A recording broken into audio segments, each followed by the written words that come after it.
G'day. When it comes to setting your business targets and your goals, how good are you at it? How realistic are you? I've spoken about this stuff before, but we're going to do it again because so many people just don't quite get it right. So hopefully you'll learn a little bit more today. I'm David Seymour. This is the nitty gritty of selling. Any business that you run or you're involved with, you need to have some targets, you need to have some strategies in place, and you need to have some goals. And it doesn't matter what business you're in, but if you're just floating along thinking that, oh, we'll just do whatever comes in the door or whatever emails come in, we'll just deal with it and see how it goes, you're never going to get that little bit better and that little bit more business, and you need to.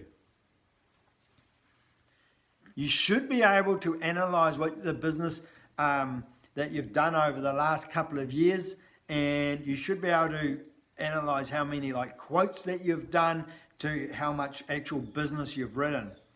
And so here's an opportunity to sharpen the pencil.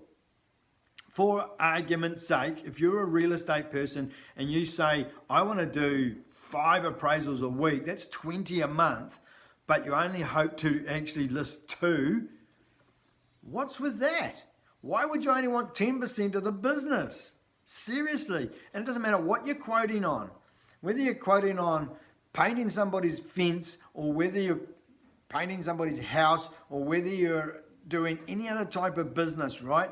The thing being is that if you do 5 quotes, why not aim to get those 5 quotes and turn them into business? So you need to maybe sharpen up, not necessarily on pricing and that sort of thing, but also the way you deliver that quote and the way that you follow it up. And so part of your business strategy and your business plan and goals needs to involve some tactics around that. So if you did 5 quotes a week on water blasting somebody's house, or appraising the value of it, or whatever it may be, selling X number of plants or whatever, doing gardens, I don't know. But whatever that is, if you're doing 5 quotes, say, or 5 appraisals, why not aim at getting 5?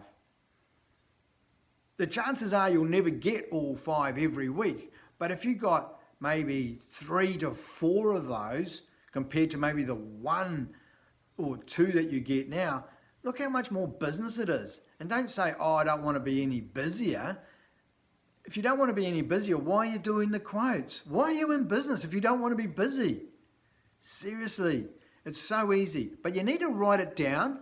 You need to actually analyze where you've been, what you've done, and have a look at what you think you can realistically do over the next year or the next 2 years.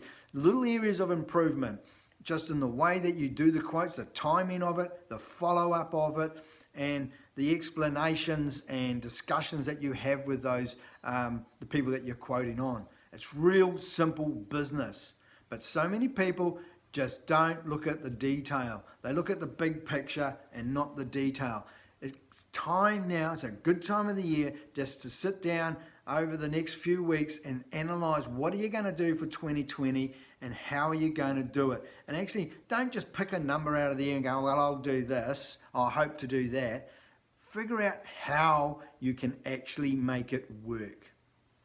A strategy to improve the way you do things. And it can be some very simple little things. Like, for argument's sake, if you email out a quote, don't just hope the person rings you back. Email them, give them a call, have a conversation with them the next day. Have a good follow-up. If you're passing by, swing by and say, hey, here's a hard copy, or you got my email yesterday, that's great. And actually ask for the business. Just saying, when do you think you'd like to get this job done? If you're appraising a house, don't be afraid to actually ask for the listing. Rather than just go, well, this is where I think it all is, blah, blah, blah. You give me a call if you want to go ahead. Because someone else will sit there and actually do the business. So here's my thing. If you want to learn how to ask for better business or more business, I'm happy to help you. Feel free to give me a call. Have a conversation. Come and visit me. We'll sit down and talk about it. I'd love to help you get your business on track and doing more business. So I'm David Seymour. That's the nitty gritty of selling. Looking forward to some good comments. See you.